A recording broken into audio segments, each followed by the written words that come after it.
Good day and welcome to the channel. In this short video, we are going to provide a full review of the Samsung Fit3 fitness band.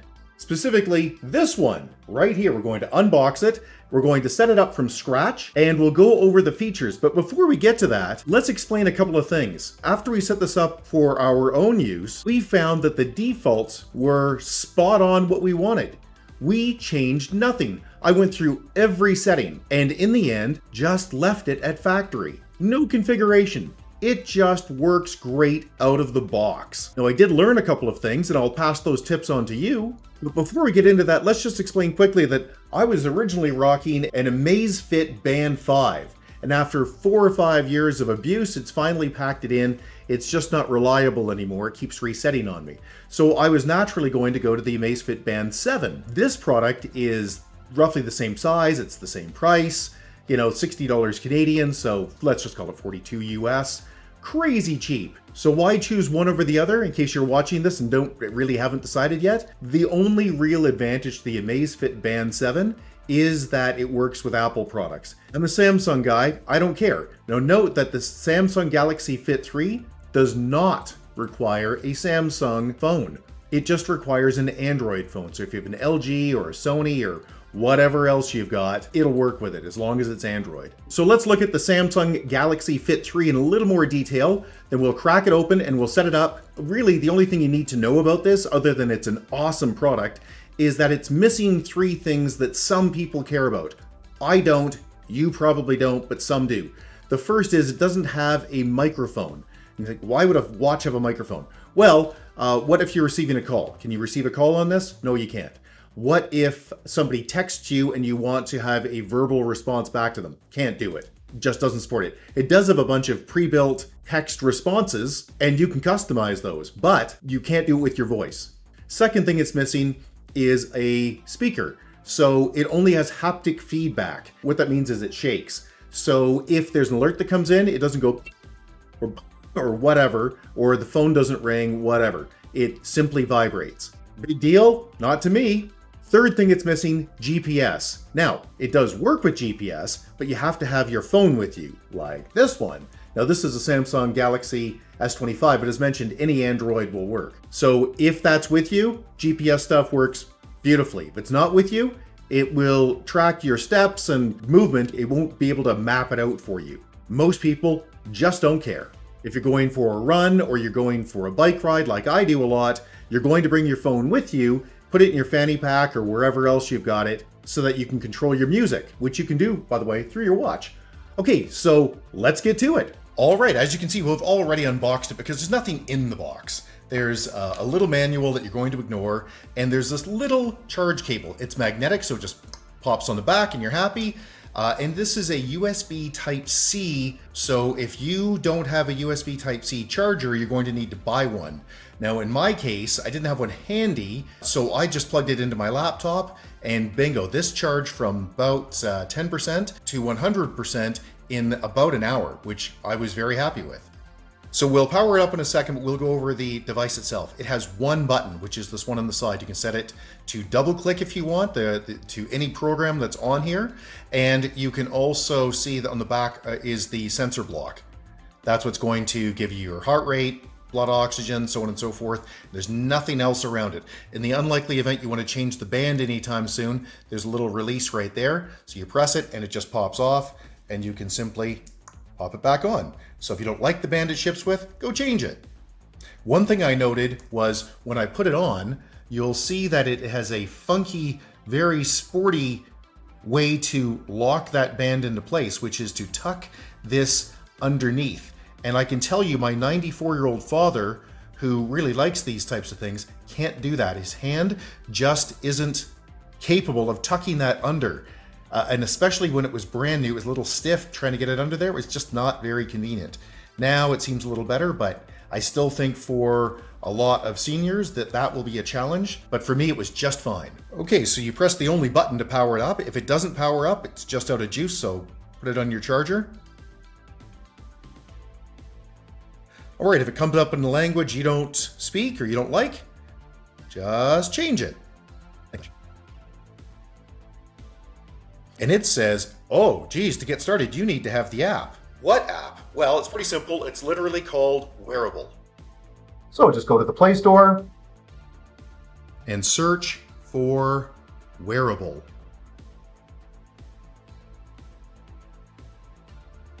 Wearable Samsung app came up. You can see I've saved the time by already installing it, but I haven't done anything. But in your case, click Install, wait a few seconds, it installs very quickly, and then you'll get to here, click Start, and geez, it's already found the band. That's great. You have to agree with a few things, and I'd suggest leaving on these updates because they do update this frequently, and it does make a difference. For instance, when this originally shipped, you couldn't double click. Well, you could double click on the button, but it didn't do anything. Now it's set so if you click, you can program it to launch an app. Pretty cool. I agree to all, sure. Now you can see I already had this running, but I'm going to change it to set up as a new band. It's asking you which wrist, next. By the way, you also might get asked here to install something called Samsung Peripherals. If you don't have it already, in which case just go ahead and do the install. Let's click next. If you want to track your activity, this is all just sales garbage. What's cool about this is how fast and how slick it is, how little you need to do to get it to work. By the way, you're pretty much done. Now, because I'd set this up once before, I'd already gone through a number of prompts asking for approvals for things. Things like, can it read your contacts? Can the phone know your location?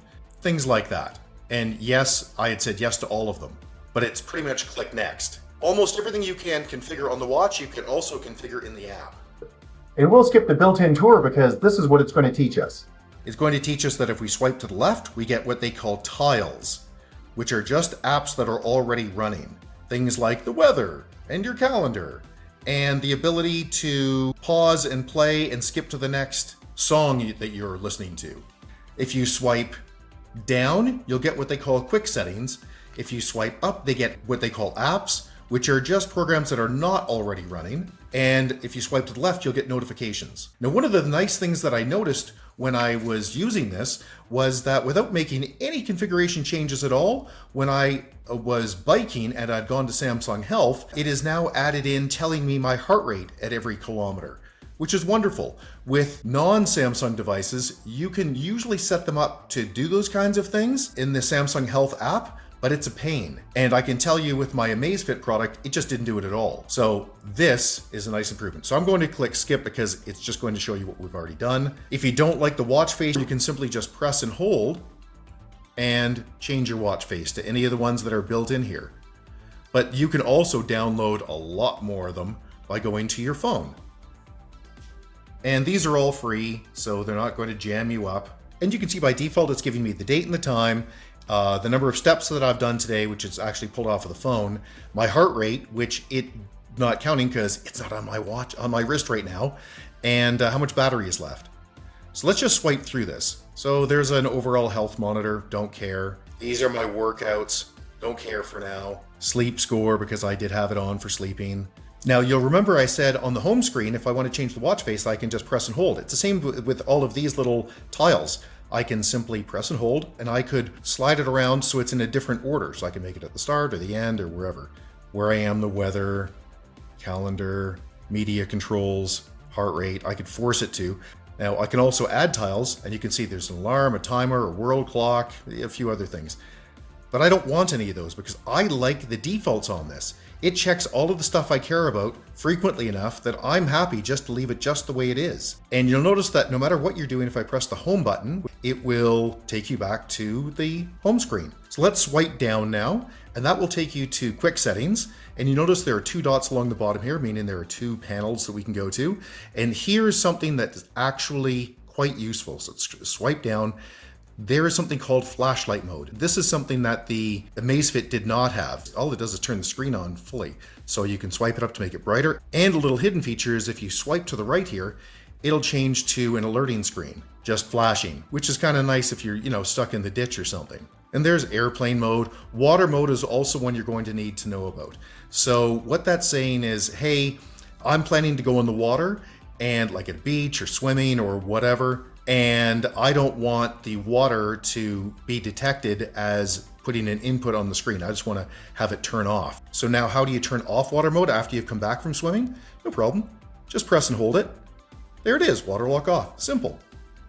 Now let's swipe to the right and we'll get our notifications. Oh, apparently I spent $9 at McDonald's. And I can delete that because I don't care.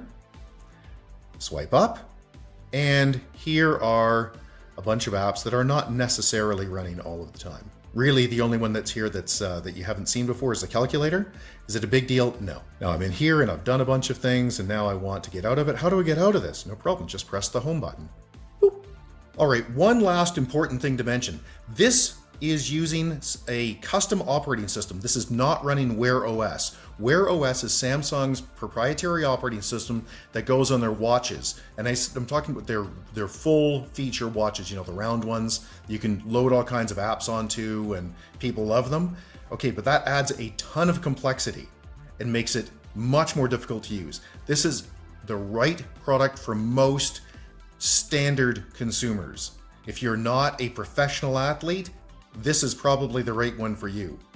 As we've said, I haven't made any changes to the defaults. You know, I've been doing this sort of thing for 40 years, and the defaults are always screwed up. There's something just wrong. Not this. It's the Samsung Galaxy Fit 3 just works beautifully out of the box. You don't need to know what you're doing because the defaults are great and the options are just so intuitive. You can easily just guess your way through it. You just have to remember that's your home button and that there are these four things. Alerts are on this side, quick settings at the top, tiles are over here, which are just running programs, and then apps are at the bottom. That's it. It's sleek, it's good looking, and it's from Samsung, so it's going to be reliable. It's not going to let you down. The battery's actually going to work. By the way, Samsung talks about this having a 13-day battery. Yeah, if you turn everything off maybe, this is actually going to have probably a 1-week battery. And that's at a bit of a push if you leave it in the default configuration. You see a little bit of struggle I have to do to get that band on. But hey, what do we think of it in general? I think the only people that would have troubles with it are elderly people with this band, but again, you can just change the band. It might be too large for some small women's wrists, and it's probably not appropriate for professional athletes. They need to probably go up to the next step. But for Joe Schmo, biker, runner, walker, whatever, who wants to know the time, what their heart rate is, blood oxygen, stuff like that, and have a few super cool features, this is it. So hey, if you found this video useful, big thumbs up would be super appreciated. If you have any questions or concerns, you can get a hold of us directly at www.urtech.ca. That's www.urtech.ca. Or you can leave a question or a comment below, and if we don't get back to you, somebody else will, because on YouTube, everybody's got an opinion. Thanks and have a great day. Bye-bye.